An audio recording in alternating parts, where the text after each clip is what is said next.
shaving my head. Nigel is a square unto high heaven, as anyone with Nigel for a name is bound to be. He and Chris invited me down to Ensign a few days ago. I had lunch with them at Cannes, and halfway through it, Nigel announced he'd like me to stop cutting my hair short and start dressing like a girl. He was disapproving of my recent attempt at a very short mohawk. He said himself and Chris would like me to wear short skirts with boots and perhaps some feminine accessories such as earrings, necklaces, bracelets, and other noisy items one couldn't possibly wear close to a microphone. When he finished speaking, I said to Chris, who had been nodding his head in silent agreement with Nigel's every word, "So let me get this straight. He wants me to look like your mistress and the bird he left his wife for." Silence as I stood up and gathered my keys and ciggies. Chris had such a great face. The huge eyes on him couldn't disguise his admiration for the observation or for the mischievousness of finding it so amusing. When I told Faulkner about events, he said, "I think you should fucking shave your head." So I went to the barber the next day, Greek place by a bathhouse near Ensign, and I could call into them straight after the deed was done. I had arranged to swing by on the pretence of having receipts to give Doreen, their lovely secretary, who was a reasonable, older, blonde-haired lady. The man running the barber shop that day was maybe 26. I was 19.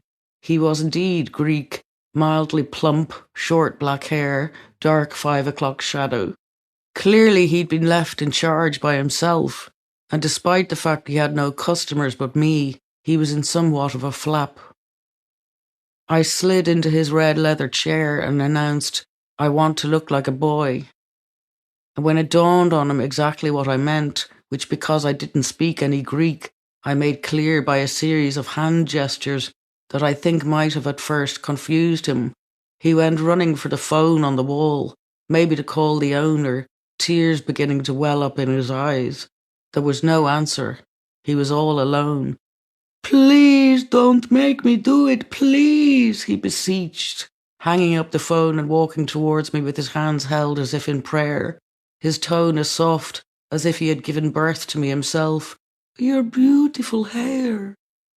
When he finally got across the room to me, sensing my refusal to be swayed and seeing my eyes so determined, a blood-curdling terror arose in his mind, and his hands went up instinctively to protect his throat.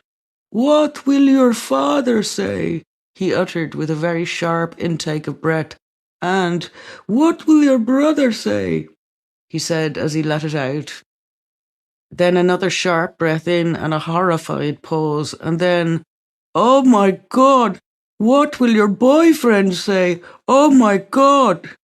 At this, his eyes bulged so with fear that I thought they might pop.